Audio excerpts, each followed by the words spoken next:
Hey everybody, this edition of Lionheart Radio is brought to you by the world's first creatine coffee. Each scoop is a full cup of a Colombian Arabica bean coffee infused with 5 grams of a creatine monohydrate. Now here's the deal, guys. A lot of people have differing opinions about creatine, and unfortunately a lot of really shitty supplement companies have tried to sell it to kids that want to get big, and they package it as some kind of steroid alternative, and they tell you if you cycle it and if you stack it, then you'll gain a bunch of muscle mass. And at the end of the day, none of that is true. What is true is that it's one of the most studied and beneficial supplements on the market for strength, recovery, and endurance. So whether you're a runner, whether you are a strength athlete, or whether you're somebody that wants to enhance cognitive function and just feel healthier in everyday life, a pharmaceutical-grade creatine monohydrate is going to help get you there. Go to www.creatinecoffee.com to learn what all the hype is about. And now, on to the show.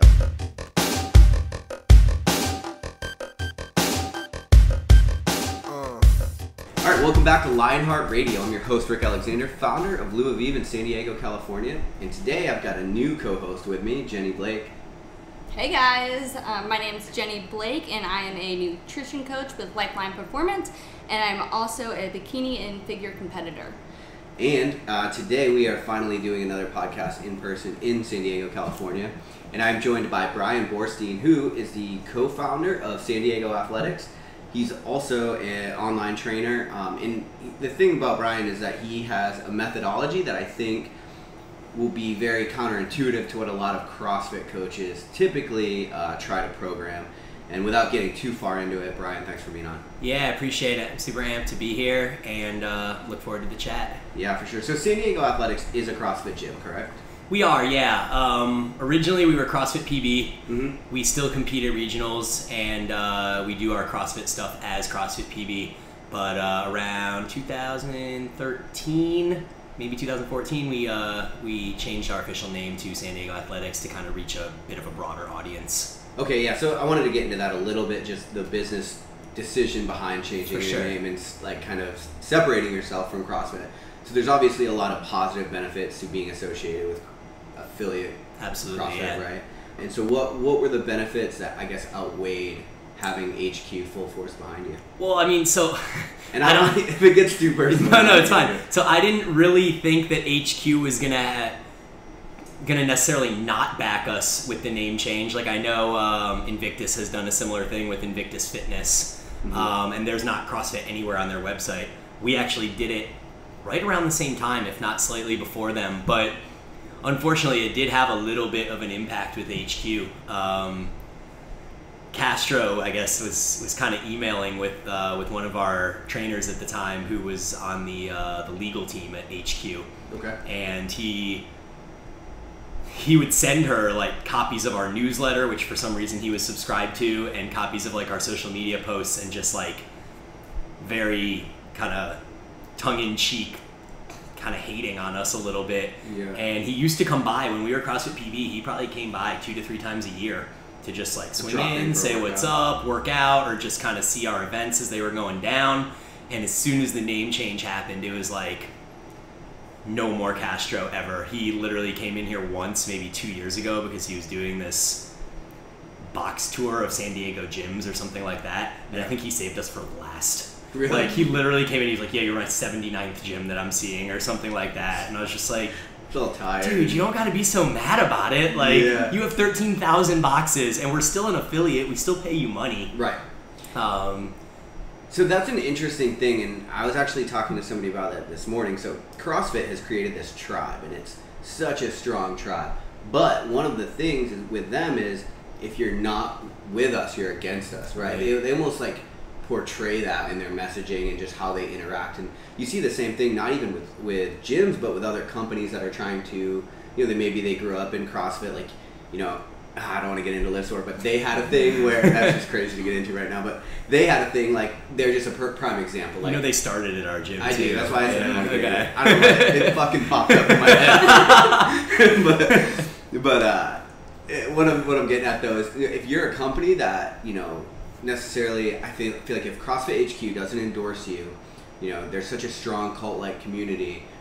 They're very polarizing in that way. I agree, yeah. So, like I kind of was saying, we didn't really expect to be alienated in that manner. But the reasoning, I guess, behind why we made the decision was twofold, I guess. We had a series of people come in for a number of months in a row that kind of were like, yeah, you guys look cool, like I think I like what you're doing, but the CrossFit thing's really scary. Like I read this article on Huffington Post about, you know, how bad it is for you, or like I know a friend who knows a friend who did it and now their shoulder is broken, or like some very uneducated statement like that. And obviously that doesn't even give credit to the fact that 90% of CrossFit gyms probably don't do things correctly, and then 10% are awesome. The other side of that for us was that, like Jenny's doing with the bikini stuff, figure competitions, I started wanting to do that around the same time. So alongside with me training for this men's physique show,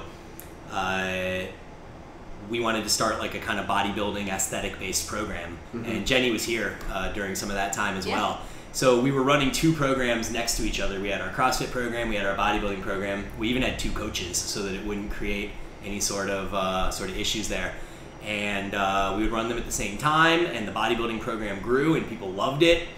And it was awesome. It gives people a kind of different way of training that's still effective. And for us, that was great. So I get really interested in, and so I'm the same way. I started in CrossFit, but you know, my interests change as you like figure out what you like and what you don't like, and sometimes you just get burnt out of doing one thing over and over, which CrossFit kind of mitigates because it is there's a lot of different disciplines. Super broad, But even that, like, nah, my ADD prevailed and I had to go do something else. But so even with that, my question is for you, like when you're offering this bodybuilding, did you have CrossFitters that were doing the bodybuilding portion? And then what kind of crossover benefits did you see from that? Yeah, I think a lot of the people that started doing the program probably got involved in it because I was so passionate about what I was doing, and I think a lot of that kind of transferred over to them. Like I would sit there and I'd be talking about how excited I am with like this new training style that I'm doing and with the nutrition approach that I'm taking, and I think that people felt that and it impacted them, so they were like, okay, whatever, I'll give this program a try. I'm probably a prime example of that because you started up the bodybuilding classes, you know, I did a cycle through it, and then you actually competed in a bodybuilding competition, and then I know I went because I was super excited about it because I was like, wow, he just dedicated a lot of time to this, and then also in the back of my head I was like, ooh, I might be a little interested in this. So yeah, it definitely motivated me to go take that route. That's awesome. Yeah, and it was you and Nikki Spurgeon did the same thing, and Trish Davis did it as well. So actually, it was mostly girls. We didn't have any guys follow me, but they did the bodybuilding. No, you had a guy. Daniel Linnaeus. Yeah, Daniel did it as well. And then he got so passionate about it, kind of like you, that he actually stopped doing CrossFit. You kind of came back to CrossFit temporarily. He just straight up quit. He was like, "This is my thing. Like, I don't want to learn to snatch. That's too hard." And so he did the bodybuilding thing, and I think the as you were saying about, you were asking about transfer and kind of carry over into the program. And when I programmed the bodybuilding class, I tried to make sure that we were focusing primarily on compound functional movements. At the end of each session, we would have like some isolation stuff with like some flies and some curls and tricep extensions and all that. But the base of the program was still big movements. And I used a lot of the Olympic lifting movements in breaking them down into little pieces so that there wasn't actually much lost when people would leave the bodybuilding program and go back to CrossFit. So like, for example, one of the movements that even to this day I program for people all the time is a hang muscle snatch. Okay. And a hang muscle snatch, we do it for kind of higher reps, like a 15, 12, 9 type thing. And it's an incredible bodybuilding movement. You get a lot of the upper back and trap, you engage the hips and the glutes, and then you still get the overhead movement of kind of the lockout and the press out at top. And people would come out of that and they'd be hang muscle snatching what used to be like their power snatch weight. So technically it's obviously a little bit different, and you have to kind of adjust to moving back under the bar when you're used to just popping your hips and squeezing your glutes. But a movement like that is great. We did a bunch of high pulls, and not like an upright row, but more of like a hip-driven high pull. So you can handle a lot more load than you would be able to in just an upright row without any leg drive in there. And from like the snatch position? from the snatch position, or even the hang clean position too, depending on the width of the grip. So you're getting like the shrug and the third pull feel. For sure, exactly. A lot of the second into the third pull without, I guess the third pull would be defined as moving under the bar. I mean the same type of momentum creation. Another thing that you shared with me, I guess it's probably a while ago, is tempos and how to use tempo for CrossFit workout versus bodybuilding workout. Can you kind of share with us your method behind that? Yeah, I mean in CrossFit you're always trying to do things as fast as possible, right? And whether it's a back squat where you're just dropping to the bottom of the hole and bouncing back out, like people love to do this, right? Because you can handle more weight, right? And it's less time under tension. Mm-hmm. Right. So tempo, you're talking about, just for the listeners like that might not be familiar. When you're talking tempo, you're talking the actual pace that you're moving. The speed, the speed of your reps. Right. So in CrossFit, every rep is meant to be done as quick as possible, and I think the smart coaches in CrossFit now are moving away from that for strength work. I see a lot of coaches now, myself included, that are programming like deadlifts where you have to do the negative. You have to lower the bar under control. You're doing your back squats at like a 3-0x1, which would be like 3 seconds down, no pause at the bottom, explode back up, and then a 1 second pause at the top. Stuff like that. And aside from targeting different muscle fibers than you would doing it just as quickly as you can, it also forces better form. And I think that the big thing you see in CrossFit when it's done improperly is knee pain, shoulder pain, a bunch of joints that are overreacting to the stimulus that's put upon them. And when you can control tempo a little bit, then you're able to ensure range of motion is good, you're able to ensure that movement patterns are good. Like we've all seen in the back squat how at the bottom we always get the arches caving in with a lot of our athletes. I would say 80% of the people in the gym can't reach the bottom of a squat without some form of arch coming in.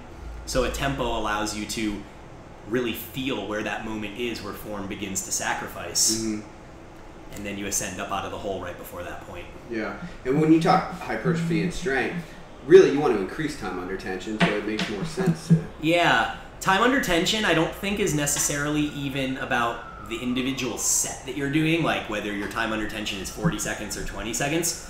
I think it's even more time under tension over the course of the volume for the day. So like Brad Schoenfeld is a researcher. Have you guys heard of him? He does a bunch of muscle research and stuff like that. I was just listening to a podcast with him the other day where he was talking about that exact concept, how he did a study where it compared bodybuilding rep schemes, which are like 8 to 15 reps, versus like a powerlifting rep scheme, which would be 3 to 5 reps. And your 3 to 5 rep sets are like maybe 10 to 20 seconds in time under tension, where your 12 to 15 rep sets are like 45 to 60 seconds. And he was like, the results at the end of this study were identical, assuming that volume for time under tension was equal. So if you did 5 reps, you would need to do more sets than you would if you were doing 15 reps if your goal was hypertrophy. Whereas the powerlifting world, they don't care about hypertrophy, they just want to get strong. So he was able to find that by doing sets of 3 to 5 reps, you can still get just as much hypertrophy as you can in the bodybuilding rep ranges, you just have to do more sets. So if we break that down to its simplest form, and you can correct me if I'm wrong, but if you're looking for maximal strength, right, you want time under tension at a higher percentage of your 1 rep max. Yeah, correct. Whereas with hypertrophy, it's really, that's not nearly as important, right? No, it's not. It's hypertrophy is just get the lactic acid into the muscles and make it burn. And so from that perspective, then the eccentric makes even more sense, right? Because that's going to really tear you up. At least for I've done like I did a work, some kind of program, I can't remember back in the Stay Classy days, but it like focused on the eccentric movement of the lift. And in CrossFit, you never do that, right? You're always push press. It's coming back down as fast as you can bring it down. Sometimes you're even pulling it down. Thrusters a perfect example. And then for Olympic lifting and stuff, you just see people drop the bar from the top, which is probably safer. So in Olympic lifting, I'm not opposed to that. Like I'm not going to be like, do the eccentric in your snatch. Like that's kind of silly. But you do, like you're doing like a CrossFit WOD. And it's like Isabel. Unless you're one of the elite athletes, like the best pacing strategy for Isabel is probably to do singles. So at that point, it's not really hypertrophy, it's conditioning with a little bit of like kind of CP system, like creatine phosphate system. and you're just trying to get through it as quickly as you can. So when you program for individuals, so you program for a lot of people, right? Yeah. So when you program for people, how much are you mixing these different methodologies in order to get a desired result? It depends on what the athlete's goal is. Okay. I've actually had a number of CrossFitters though come to me now and be like, hey, I've heard you have a kind of like new twist on the way that programming is done.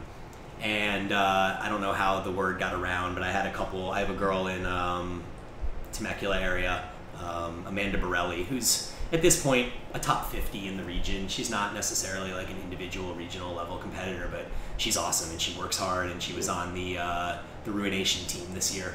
But she was kind of burnt out on the CrossFit thing about a year ago, maybe a little more, and she came to me with that same issue. So I put her on what has now become like my hybrid program. Okay. And it's a mix of Olympic lifting, bodybuilding, strict strength movements, as well as conditioning pieces that are kind of based around like what a CrossFit WOD or Metcon would be like. Okay.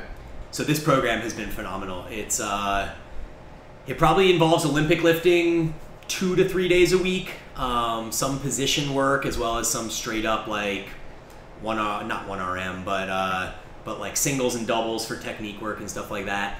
A lot of the days involve alternating sets of like strict weighted dips with strict weighted pull-ups. We include a lot of bent over rows.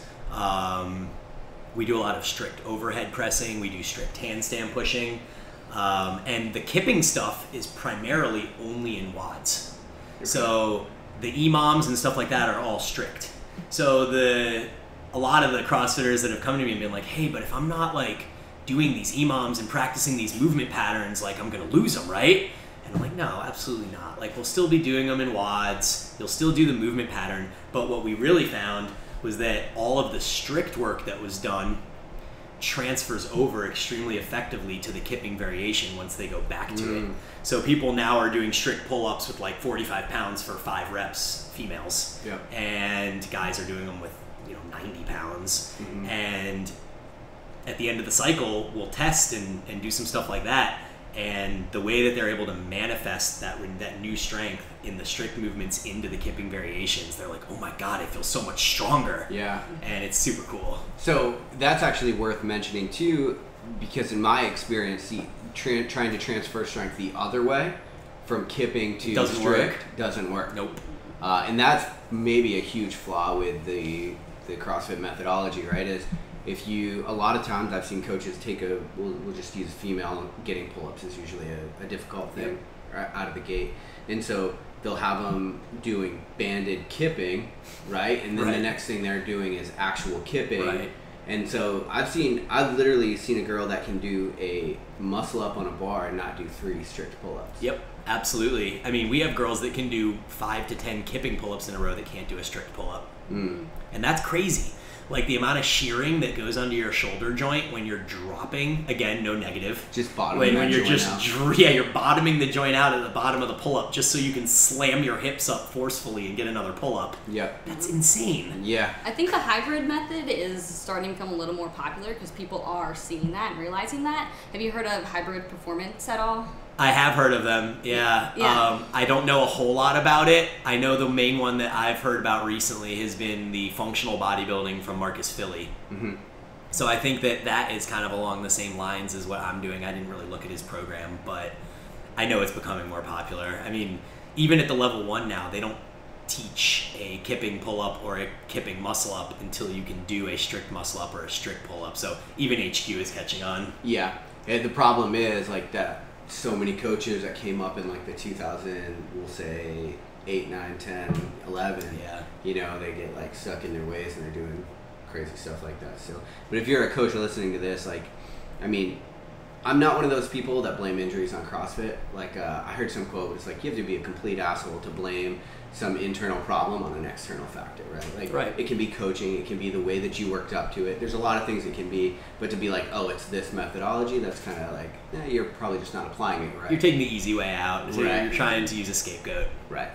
So, and when you say hybrid, you're saying that's catching on. You just mean the amalgamation of different methodologies. Right, like mixture of bodybuilding and CrossFit, which which I've noticed is just the mind-muscle connection. You know, like you said before, everything is do it really fast and lift more weight and do it as fast as you can. And so now that I'm having to slow down and really think about mind-muscle connection and focusing on that muscle, I think that's going to roll over when I do decide to go back to CrossFit and feeling out different perfect example is the bench press, right? Like the way that most people bench press, it's really just anterior delt exercise. It's triceps and front delt. Yep. And when you actually sit there and you're in the bodybuilding mindset, like you're taught, Jenny, to really feel your chest working. So when you do a bench press, you're not just here and you're like, I'm gonna lift this bar up no matter what it takes. You're thinking, okay, I gotta squeeze my chest, and now you're actually making that mind-muscle connection, and you're using the proper muscles to be able to create the power. Versus having my hips flown up to the ceiling, just anything to get it up. Just because it's an ego game at that point. Right.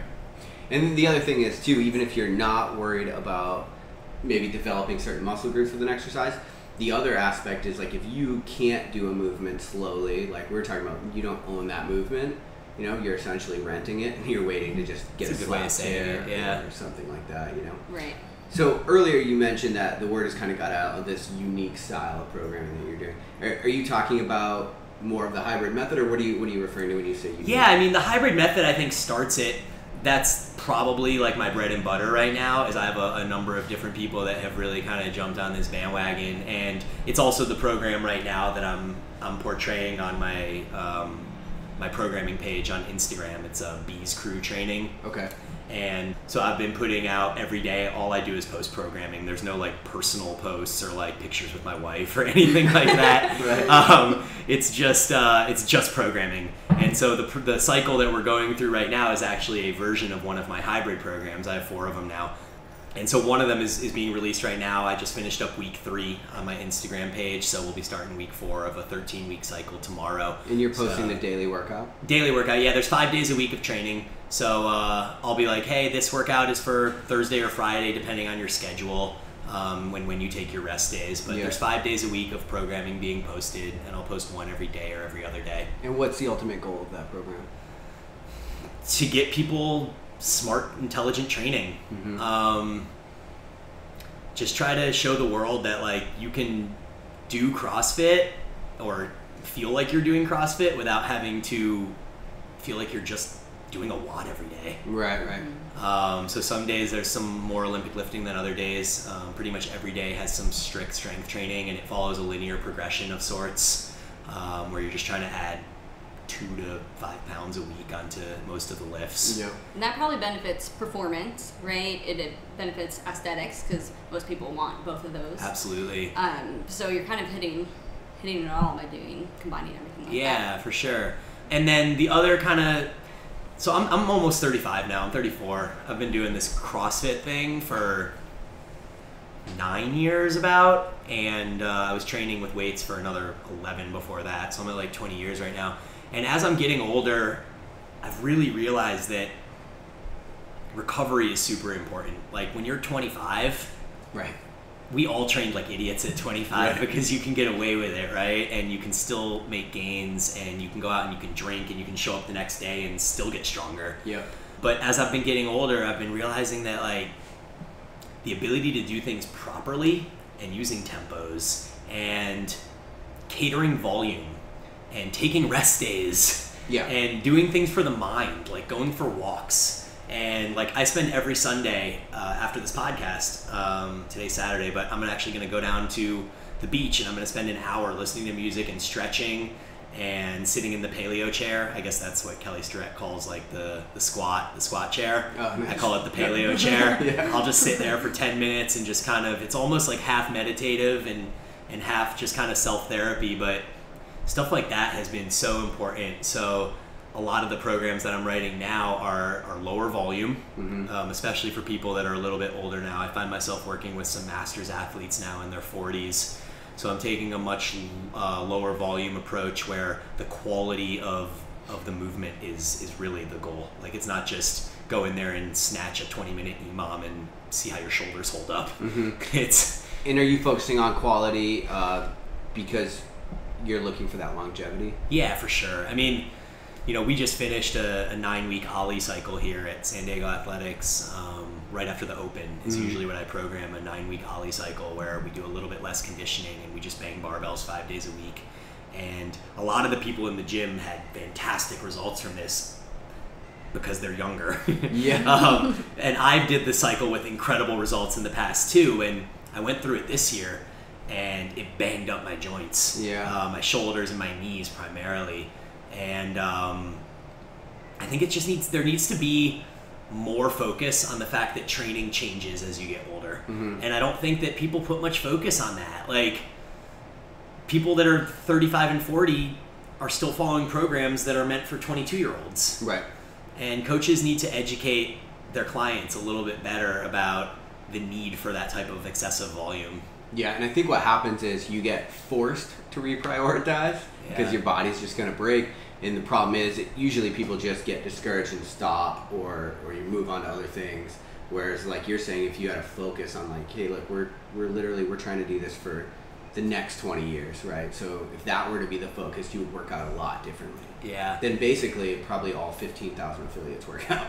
Absolutely. I mean, okay, so Jenny just pointed out that I have a kid coming 8 weeks from now. Before we were on the podcast, she was like, "Oh my God, congratulations!" Blah blah. So that's not how she talks, by the way. And so one of the things that I'm doing personally when the kid comes, because I want to be there to be able to help my wife with the kid. I want to be able to throw a football with my kid and go running on the beach and stuff like that 15 years from now. But primarily right now is I want to be able to help my wife help the kid with the first 3 months. Like, I've heard the first 3 months is a disaster. So I'm changing my training to kind of like a 3 times a week strength training program just for me personally. And what I've found in the last 2 weeks of doing this is that my training motivation is higher than it's ever been. Like, how many times are there people that you see walk into the gym and they just look like they've been hit by a truck and they're just like, well, the programming says I have to do this today, so they spend like 30 minutes on the Airdyne, another 30 minutes rolling out and stretching with bands, and then they're like, okay, now I'm ready to train. And then they train, but you can tell that like their heart's not really in it because they just feel like they have to do it. Yeah. And that is like, for me, this 3 times a week thing, like even in 2 weeks of doing it, my knees have felt perfect, my shoulders are completely better, and I look forward to training. And do you think that's because you're training less, or because you've reframed the context of why you're training? I actually think it's because I'm training less. Okay. Yeah, I mean, that's a good question though. Yeah. But for the last few years, I've been a 5-day-a-week CrossFitter with Olympic lifting majority of days because I love Olympic lifting. Yeah. And then even on the weekends, I'll go for a bike ride. I'll do an EMOM or something that I consider like active recovery. But I'm not giving myself enough time to actually have any adaptations occur. And so I didn't get stronger. Yeah.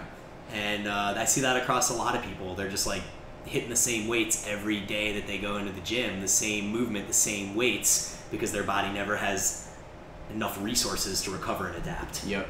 Are you having to change your nutrition at all because of this? Because the volume isn't as high? It's a good question. I to be determined on that, because ultimately what my goal is right now is to gain 15 pounds. So I'm trying to continue eating the same amount that I was when I was training 5 to 6 days a week, but it's really hard. Yeah. I've never in my life had a problem eating, and now that I'm training less, it's hard to eat. Right. One of my favorite stories about you is that I think you've done this on multiple occasions. You sit down and have 24 perfect food bars in one sitting. 24, huh? I actually have in one day finished an entire box of perfect bars. That's 8 of them. I've had 6 in a sitting. 6 in one sitting? That's still a lot. Yeah, it's about 2,000 calories. It's like kind of 20 disgusting. grams of fat in each one. Yeah. It's probably not healthy. My body wasn't too happy with me afterwards. But that's like the things that I could do when my training volume was so high that my body was just shouting at me to give it recovery. And it's just not feasible when the training is a little bit lower volume.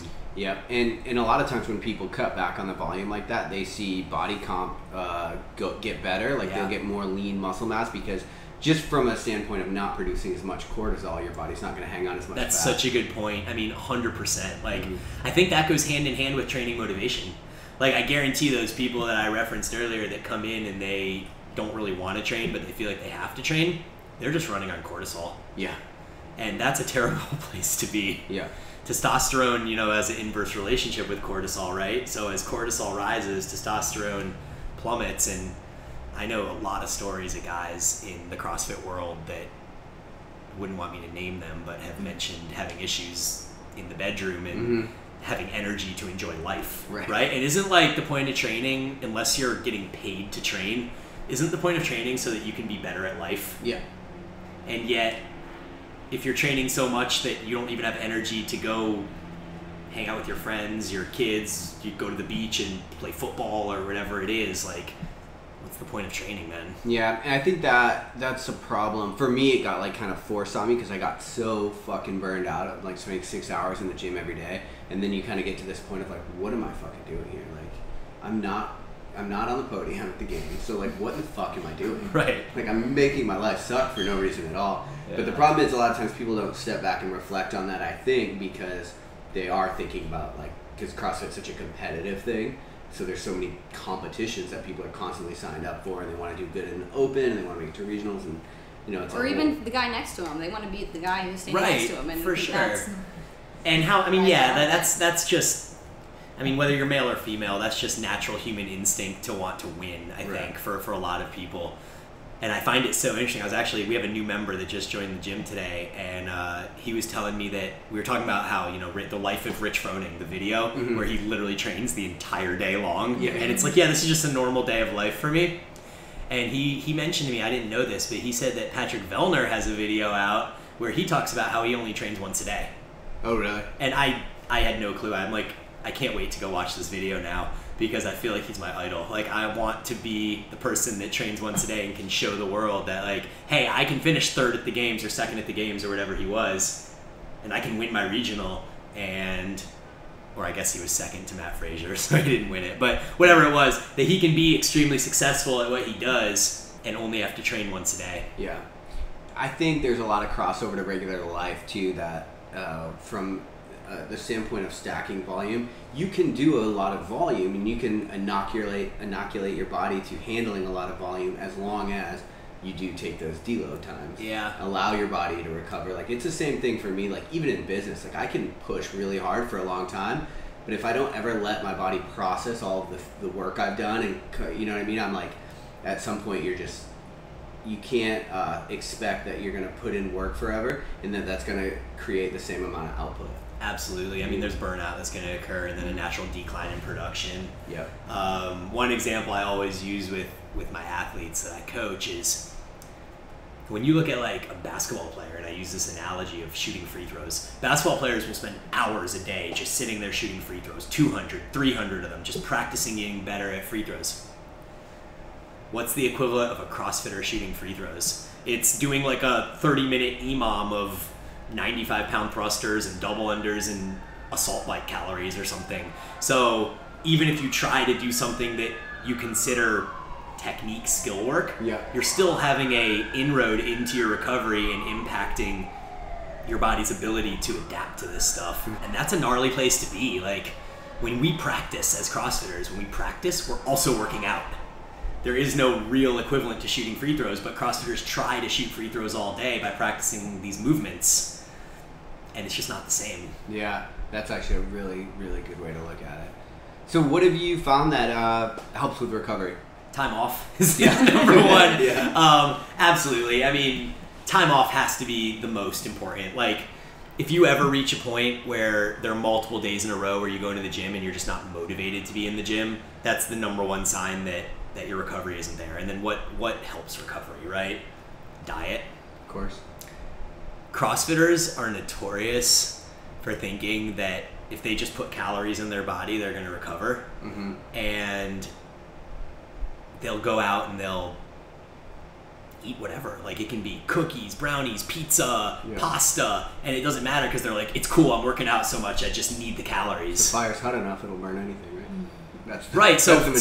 So aesthetics-wise, absolutely. Like, 100 grams of carbs from pasta is the equivalent of 100 grams of carbs from oatmeal if you're just going for aesthetics. Yep.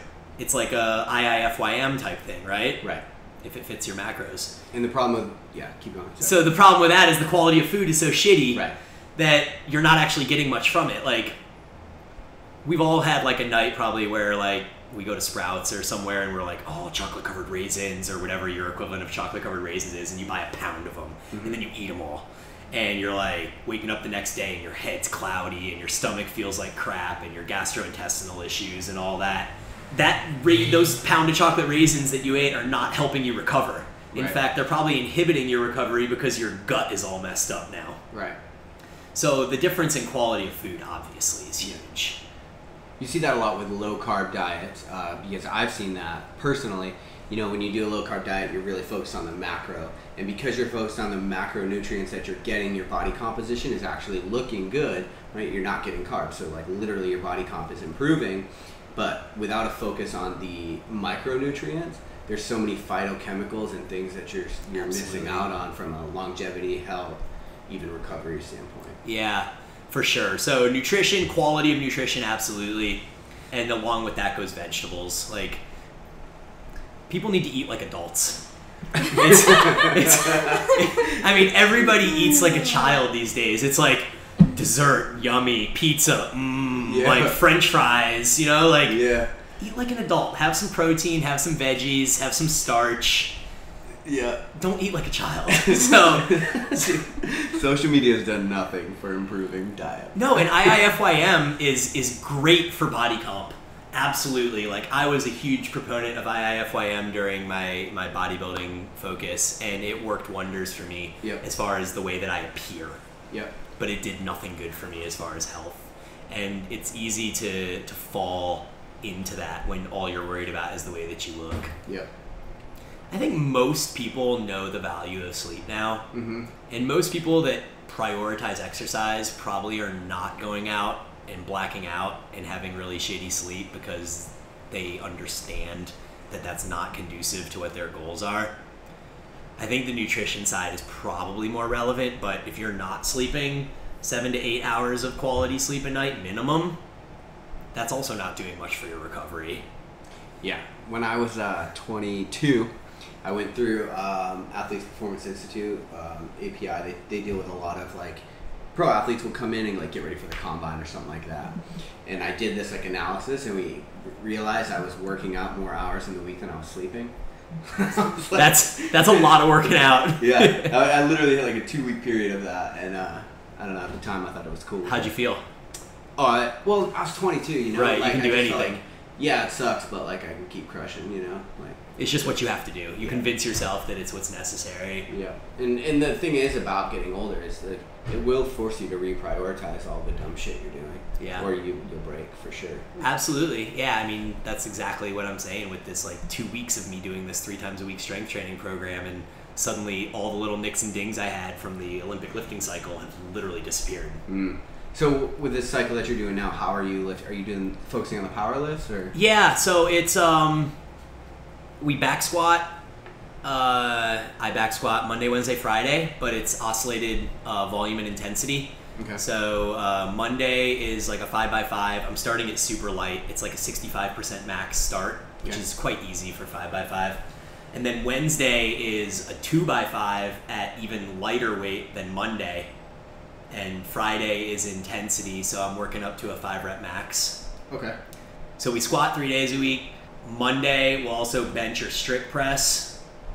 And this is kind of modeled a little bit, just to give credit where credit's due. This is modeled a little bit after Mark Rippetoe's Texas method. Okay. And what I really liked about that method when I started researching it was that it focuses on the big compound lifts. It has freedom for an advanced athlete like myself to add in some additional accessory volume at the end, which I like. Mm-hmm. And it also includes the Olympic lifts, which I considered mandatory. I would never embark on a program that didn't at least have some version of the Olympic lifts in it. So, is that just because you like them, or do you recommend them for Gen Pop? I would say it leans toward me liking them. Okay. And as far as Gen Pop goes, no, I don't think Olympic lifts are necessary. I think it's something that is probably a good thing if you know how to perform them or you have a coach around you that can help you perform them properly. But I do think there's no reason that General Pop couldn't do a hang high pull. Yep. And that way they engage triple extension and they get that same kind of feel of the movement in there without having to worry about the catch. Okay. So I was going to say that you mentioned research, which I know you've always done a ton of. In any question I have, I feel like you can reference tons of different articles or different websites, and you've actually introduced me to T Nation, which I love. Love them. But how do you go about researching? Because there's just so much junk out there. How do you know what's valid, what's true? I know you do a lot of experimenting on yourself. Exactly. I would say experimenting on myself is probably number one. I mean, the lifting community, as much as there's like a lot of different programs you can do, like there's Mark Ripeto's Starting Strength, there's CrossFit, there's 531. There's 531, Wendler, there's 1,000 different ways of bodybuilding programming that you can do. Like, there's so much out there, but as much as there is out there, there's really like a pretty small sect of people that I would consider respectable. And I know I don't know all of them. There's no way I could possibly know all of them, but like when it comes to bodybuilding, I like Layne Norton's stuff a lot. Yep. I think I told you about Physique Science Radio as a podcast. Yep, those guys are awesome, right? So I respect a lot of what Layne Norton does. I really like how Layne Norton first of all, he has like 2 PhDs or something, so he's awesome in that way. Like to me, that's respect. Right. But he also has a lot of guests on his show that are scientists, like Brad Schoenfeld, what I just referenced about that volume to volume time under tension thing. That was from a Layne Norton podcast. So I find like, in the bodybuilding world, there's like Layne Norton that I really like to follow. I follow some of the T Nation guys. You know Dr. Lonnie Lowry? Yeah, of course. Yeah. So he's on the Physique Science one as well. Oh, yes. No, he's on Iron Mind. Iron Radio. Radio. Yeah. So I listen to him too. Super valid. Like he's legit. He's a doctor. Yeah. So that's what I look for in that sense, is like in the bodybuilding world, it's so congested that I look for people that legitimately are scientists, so to speak, versus just lifters. Yeah, the only thing is I think you have to find the people that do that and apply it, right? Correct, yeah. You get the egghead that doesn't know the application, that's, to me, almost just as bad as the bro guy that doesn't know dick about what he's doing. For sure. And Layne Norton's interesting, too, because he was a bodybuilder that's turned powerlifter. So he is able to speak to 2 different populations simultaneously, and he's also a guy that, like, squats over 600 and, like, whatever, pulls 700. And he'll call a bunch of people out online and right. people. He doesn't put up with any shit. Like, so I use him a lot. I like Lonnie Lowry. I subscribe to the Iron. Iron Radio. Yeah, Iron Radio. I like those guys. And then, the Ripeto thing for me is new. I always have actually been kind of anti-Ripeto, mostly because he's so opinionated. Yeah. And so forever I would listen to these podcasts or I would read articles by him and just be like, this dude is just screaming nonsense at people. And then I kind of started thinking about the approach that he's taking, and I looked at kind of some of his programs, and I don't think the starting strength method is ideal for someone that has experience, and it's called starting strength because it's meant for novice athletes. And then I found through researching starting strength, I found the Texas method, which is kind of like his intermediate advanced version of the starting strength program. And so that's kind of what I'm doing with this oscillation of volume, light, and intensity days. Adding in the Olympic lifts, adding in some weighted dips, some bent over rows, some weighted chins, and dumbbell bench press. So I've taken his Texas method program and kind of catered it a little bit toward the things that I like to do. So I think that he's great in that sense. Are these people what you learn from them, or is it feeding into like the kind of the hybrid program you put together, or even the program in the gym for CrossFit? Or it's a good question. Yeah, so right now the gym, San Diego Athletics here, is doing a version of my hybrid program. It has to be toned down a little bit because we're trying to fit it into an hour class. Right. So when I originally wrote the program, most of the 5 training days have like an A through F, 6 different parts that they do each day, and a lot of them are accessory work, like weighted planks and hip extensions and stuff like that, or like AMRAP 5 minutes of 50 reps of double unders. You gotta get 50 unbroken, see if you can do it for 5 minutes. And I just had a kid hit 9 rounds of that, which is, I think, the best you could possibly do. So like the parts E and F are usually sections like that. So what I've done with the gym is just eliminate E and F, and I just give the gym A through D. And it's still kind of a struggle to fit it into an hour, but we've found it feasible. That's kind of how OPEX programs. Yeah, so I actually have my education through OPEX. Oh, you do? Okay. I went through the CCP program back when they were OPT. Yep. And I did that. I went to Scottsdale 3 times, took the courses, did all the online stuff. So that's where I got like the majority of my like CrossFit programming education. Okay. And then kind of to come full circle with it, the way that I trained from like 1998 to 2001 when I was like junior, senior in high school was very similar to what Ripeto's philosophy is, which is 3 times a week full body training. So you choose a leg or a hip movement, you choose a upper body pull, and you choose an upper body push. That's and how I worked out in high school. You literally just do 3 lifts a day. Yeah. And that's what starting strength is, more or less. So it was weird for me to like, with all this hate in my heart that I had for Ripeto's opinionated nature, right. and then to actually delve into it and read it and be like, holy shit, this is like how I trained back in the day, and this is where I set my base up. Like from 9th grade when I started training at 135 pounds to graduating high school at like 200 pounds, I gained 65 pounds, and I basically just trained 3 times a week full body. And that's all you need. I mean, if you're not a CrossFitter and you're not trying to shoot free throws all day and develop skills, then yeah, you just need to train 3 times a week full body. Yep. And that's enough for 95% of the population. Yep. And then do you just undulate or periodize the volume within those 3 lifts? Well, yeah, so it's not the same lifts every day. So with this program, like I said, it was squatting every day. Yeah. It's bench or strict press on Monday, and then it's the opposite of bench or strict press on Wednesday. So you're still getting an upper body push. And then you deadlift on Monday, you do weighted chins on Wednesday, and then you do either power clean or power snatch on Friday. Okay. So, and then you also on Friday you'll do bench or strict press. So you bench or strict press every day, you squat every day, and then you do some sort of upper body pulling or dynamic pulling every day. And this is different than the programming you're putting on Instagram? It is, yes. Okay. The program on Instagram is the hybrid program, and this is really just a 3 times a week strength-based program. Gotcha. So we've covered kind of what you've done in the gym for San Diego Athletics, the CrossFit programming, even touched on the bodybuilding program I used to have here, touched on the online training that you do for individual customers, and then your Instagram feed, the kind of hybrid method for that, and then your personal training. So you've got a lot going on. Yeah, we got a lot going on right now. I mean, I love training. Like, this is, aside from the times where I gotta have quality time with the lady, I spend most of my time reading about this stuff, listening to podcasts, watching videos. And like right now with the Ripeto method, I'm trying to learn to low bar back squat. Yeah. I've trained for 20 years and I've never trained low bar back squat ever. So I'm trying to learn how to do it, and it feels weird and it's awkward.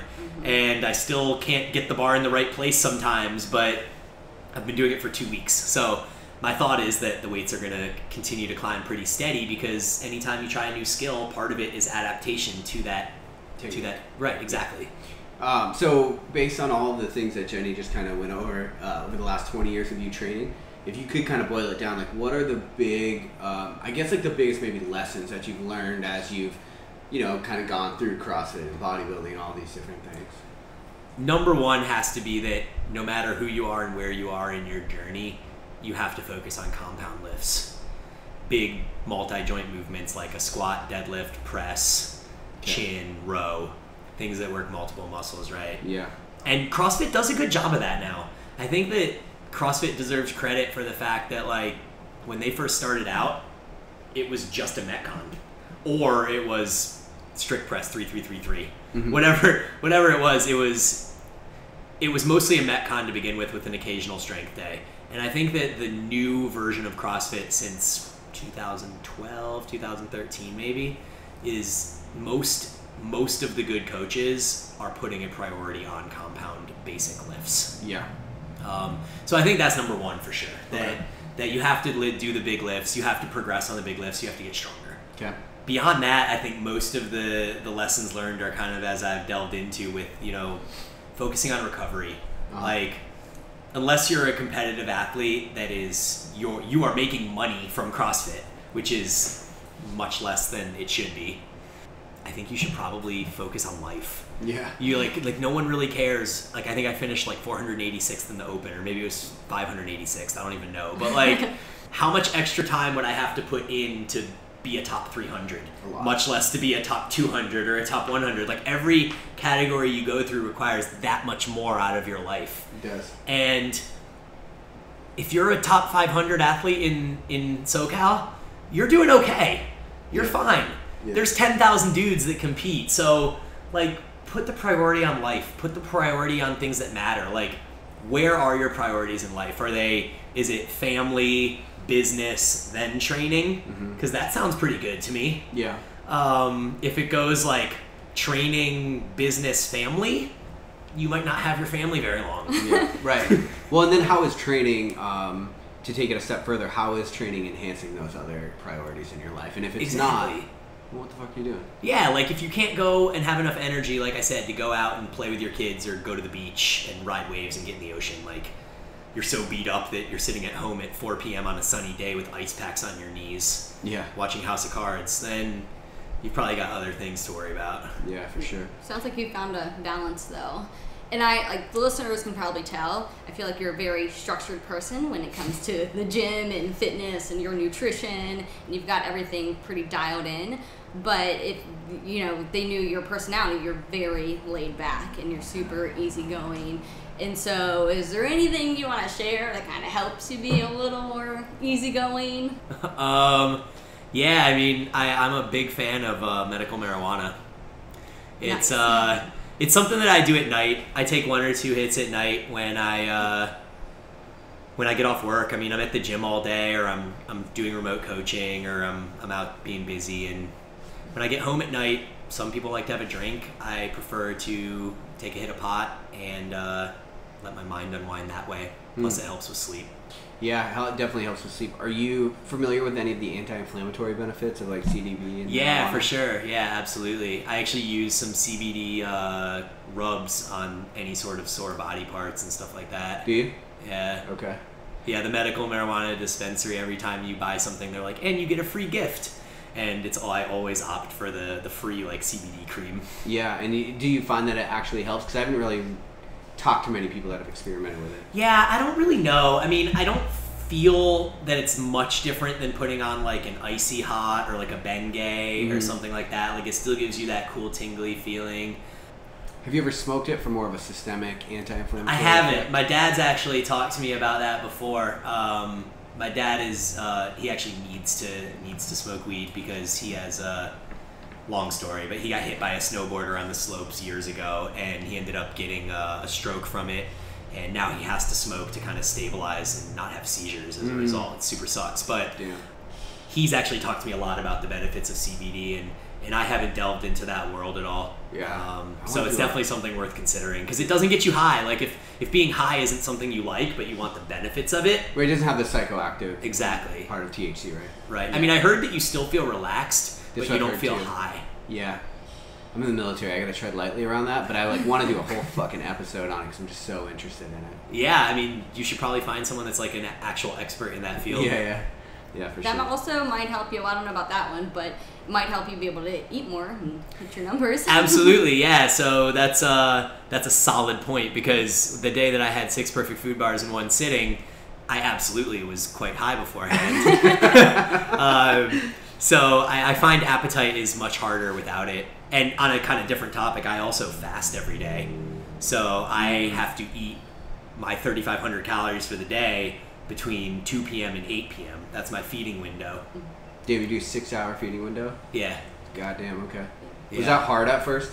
I've been doing it for 5 years now. Really? Yeah. Wow. So it started as an 8-hour eating window. I went from noon to 8 or 1 to 9 when I first started. Yep. And I would say the first 2 to 3 weeks were tough, but it's a mind over matter thing. Yeah. Like it's like fad now, but you've been doing it for a while. I've been doing it for a while. Yeah, I think I was doing it even before I read Lean Gains and all the stuff from Berardi. Mm-hmm. But one of the things that I really like about it more than anything is the mental clarity in the mornings. So I'll drink black coffee, or the creatine coffee from Lou Aviv. Boom. And like that plug. Yeah. And fucking loved it. And so I'll just drink black coffee, no cream, no sugar, anything like that. Yep. And that doesn't affect the fast, so to speak. But the mental clarity without food, and I don't have any like research to back this up, although I've heard it kind of just spoken about. But, you know, the process of digestion requires resources. Sure. So when you eat, a lot of times people will follow eating with a little bit of like a downtick in energy and mental clarity. Yep. And I think that's more associated with overeating. And I know, like, my wife, for example, she can't not eat. Like, she feels like she's gonna just crash if she doesn't eat. Yeah. But for me, the mental clarity in the morning is the reason I continue to do it. Because I do most of my computer work in the morning from like 6:30 a.m. to 11 a.m. Yep. And I feel like if I just sit down and focus and drink coffee for 4+ straight hours, I can accomplish almost my entire day of work. And then I'll come into the gym, I'll work out at noon, get an hour and a half of training in on my training days. And then if I have more work to do, the workout kind of acts as like a bit of an endorphin rush, and I'm able to focus again for another hour or two. And then by 2 or 3 p.m., I'm done for the day, and I can start my feast. So has your body got used to not eating before a workout? Yeah, that's I'm interested in that too. Like, because you're lifting, you're not doing just like slow, steady state cardio, Right. Yeah. which you can get away with without calories. So I'm just interested when you're training without that caloric intake beforehand. Is it? It's been so long since I've eaten beforehand that I don't even notice a difference. So you train empty stomach every day, basically. Yeah. So I have a caffeine plus BCAA pre-workout thing that I take. Okay. And it has 4 carbs in it. So I guess like it's nominal in the grand scheme of things, but other than that, I pretty much work out fasted. If my workout exceeds, call it an hour, I'll usually start sipping on some like protein carb, like protein maltodextrin type thing. Yep. Toward the end of the workout. But in most days, I just get through the thing fasted, and then I'll have my protein maltodextrin, and then I'll wait an hour and I'll start eating it too.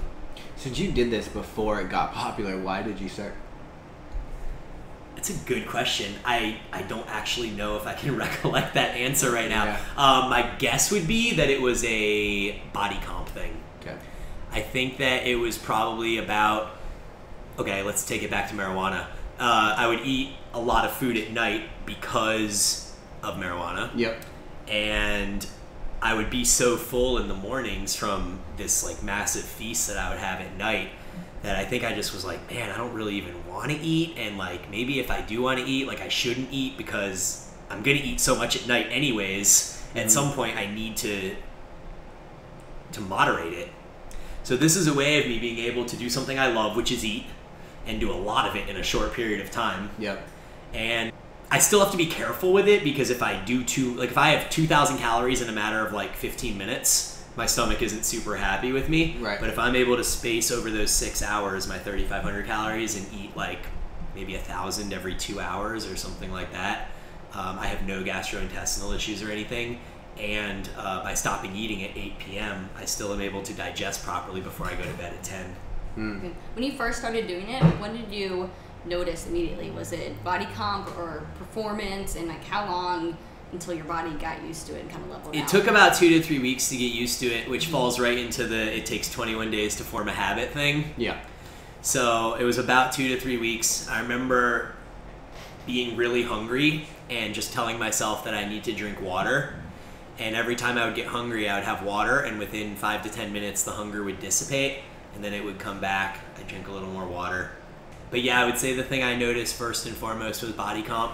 And that's actually the thing that like a lot of the guys in the gym, they're always asking me like, dude, how do you remain so lean when you eat so much food? Mm-hmm. And I'm like, well, it's all about the fasting. And then it's, oh, I could never do that. Like, I have to eat in the morning. Yeah. It's like, well, do you really have to eat in the morning, though? Like, are you going to just, like, wither over and die if you don't eat in the morning? Yeah. Because I'm pretty sure you can survive for, like, 30 days without food. Yeah.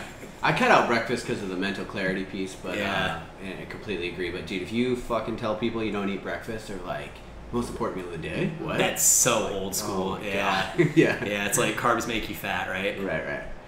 And then there's that documentary, Facing the Fat. I don't know if you've seen that. I have not. A dude fasts for 54 days. It's on Amazon. And he actually had like a huge reduction, increase in lean muscle mass, huge reduction in fat, and like had like all these increased biomarkers. Wait, he fasted? Like, he had to have eaten something for 54 days. Water. He did smart water. 54 days. And he increased lean body mass? let me say this right. He just decreased. Wait, no, he did increase. Yeah, he increased lean body mass. That's right. He's working out during this? No. Okay. He doesn't How work out. do you increase lean body mass without a calorie surplus? Can't you decrease fat? Yeah, you decrease fat. Yeah, a huge point. Yeah, that's what. So you're saying he increased the ratio of lean body mass to fat. He didn't actually increase lean body mass. Right. Yeah. Okay, that makes sense. Yeah. It's a super interesting documentary because a lot of people are like, you can't do that. Basically, that goes to your point of like, no, you can. Right. You just need the mental fortitude to do it. Yeah. And I've done the 3-day fast as well. Like 3 is the most I've ever gone like straight in a row fasting. Yeah. But that was one of the things that they taught us at OPEX. They're like, that's really important to do because they were like, any of your athletes that you coach, when they finish regionals and their bodies are just massacred from the training leading up to it, plus like the 3 days of hell, make them do a 3-day fast. Really? Because it resets a lot of the biomarkers. It increases insulin sensitivity. Yep. It does a lot of these things like that you just completely lose throughout the process of overtraining leading up to it. And it allows you to just kind of stay away from the gym and, you go for walks and shit. Tim Ferriss talks about this a lot too. He'll like fast for, I think he does a 16-8, but I think he does a 24-hour fast once a week. I think he does. Something like that. And he's like, I'll literally go out on a 4-hour walk and I'll just take business calls while I'm walking for 4 hours while he's fasted. Yep. Like, there's extremely successful people doing it. There's extremely, like, business-wise, there's extremely successful athletes doing it. I think it's something that's worth a try, especially for males. I've read some studies that show that females don't respond quite as well to it as males do, and I'm not 100% sure on Might have to exactly. do with the hormones. Yeah, I mean, definitely the hormone thing, but I don't know which hormones specifically. Yeah. But I would encourage males to try it if it's something you're curious about. And it just gives your body a break, right? You're constantly eating, it's fighting bacteria, it's doing all of those things, and it just gives it your time to... Right, digestion. Like, most people eat 16 hours a day and fast for 8. Yep. But if you reverse that and you fast for 16 and eat for 8, that's an extra 8 hours a day that your body's not having to process foods and put your digestion system overworking. Yeah.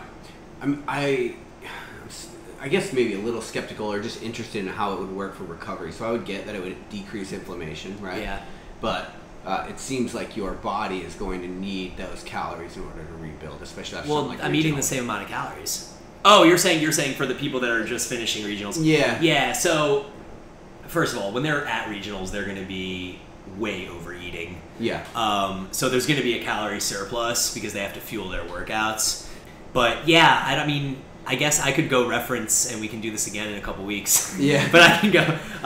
You bring up a good point. The inflammation side, absolutely. Yeah. The calories, they do help. I'm sure there's some processes of metabolism and stuff that go into it. But I would definitely have to go back and reference kind of the stuff that I learned. Yeah, I'm interested just because when I do these ultra marathons, I way overeat during them in order to keep going. And then it's like for the first 3 days post race, I'm always trying to figure out what's like the fastest way to get me back on track because you're fucking starving for days, you know what I mean? And your testosterone's crashed.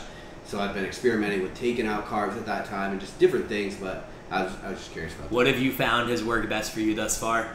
Taking out carbs. Okay. Yeah. So going to like a kind of Atkins style diet. Atkins, yeah, not necessarily keto. Okay. Definitely increased fat just for like the hormone support, but I'm not worried about actually like eating too much protein and having that convert to sugar or anything like that. So it's like just high fat, high sugar, or high fat, high protein. Right. Take out the carbs just to decrease inflammation. So far, I've been pretty successful. Of like I can run like we'll say like 100K on a Saturday, and I can train again on like Tuesday. That's like how close I've Really? gotten it. Yeah. That's crazy. Well, I mean, it seems like you found a successful model for yourself, at least. I mean, so much variance in individuals, but I also think there's a difference in like what you're doing with an ultra where you're going 100 miles. That is a completely different impact on your energy systems than doing CrossFit regionals would be. Sure. Yeah. That's true. I mean, those guys are probably working out for a total of like 2 hours over the weekend. That's true. That's very true. Yeah. Cool. So based on everything that you've done, this is the Lionheart Kicker, and we ask it in every episode, based on all the experiences you had and everything you've done, if you could give blanket advice and we're guaranteed that it would be translated to every language, everybody would hear it. They might not all follow it, but they would definitely hear your advice. What would you tell people? That's a good question. Yeah. Probably some sort of movement every day. I mean, just on a fitness level, like on an esoteric level, like let's do good and be good to each other, and you can do whatever you want. Right. Yeah. I mean, but fitness wise, I think if you move every day, and you know, I just got off talking about how I only am training 3 times a week now. So to say move every day is a little bit of a contrast to that, but I think the movement doesn't have to be intense, nor should it be. I think that taking a walk along the beach, if you're lucky enough to live in that area, or doing some sort of 10-minute flow with your body in the morning just to kind of loosen up and stretch out a little bit. Just some sort of something to get the blood flowing in your body every day, because too many people are just, you know, right from bed to breakfast to car to work, back to car, back to home to watch TV, back to bed. Yeah. And there's just no movement in their life. And I think that even getting up and going for a 10-minute walk in the middle of your work day, or something like that has incredible benefits as far as it relates to happiness hormones, and controlling dopamine and serotonin levels in your life. So yeah, just some sort of casual movement every day, something that you enjoy. Yep. And I would even say, like, adding that constant movement would even be better than inserting a 3-minute intense Fran in the middle of that and then back to your desk. Oh yeah. You know, that's where we drop the ball a lot. Like, you know? like bend down, touch your toes, and reach overhead 20 times. Yeah. Like just something like that, right? And just get your body moving. Understand that if you don't use it, you'll lose it. Yeah. Is that true? I mean, one of the things I always say is if you do it every day, you'll do it forever. Yeah. And I use the squat sit as one of the examples of that, because it's not like you'll be able to sit in a squat for 10 minutes when you're 60 and then you're going to turn 61 and you're like, oh, I'm 61 now, I can't do it anymore. Yeah. If you do something every day, you'll do it forever. For sure. And that goes for movement, that goes for using your brain, and that goes for everything else in life as well. Yeah, without a doubt. Cool, man. Well, thanks for being on. I really appreciate you. It was an honor. I'm really glad. Thanks, guys. Awesome. Thanks. Bye, everyone. Thanks for listening to Lionheart Radio. I hope that the information from today's show will make you fitter, happier, and healthier. For the show notes of this episode and every episode, head to www.lionheartrad.io. Yep, just like Lionheart Radio. And please, if you have the time, head over to iTunes and give us a 5-star rating. It really helps us to know that we're on the right track in delivering you reliable information and value. As always, feedback is welcomed. If you have any comments on the show or would like to suggest a guest, send me an email at rick@luavive.com. That's LUAVIVE.com. Thanks for your support, and we will see you next time. Bitch, I feel good. Don't I look stupendous? My shine is so endless, and shit you can do to end this. Even when I'm dead, niggas still gon' bump that chip shit. Coke, white, Escalade on cinches for you dipshit. So you won't forget this. Midwest nigga be the coldest. Cleveland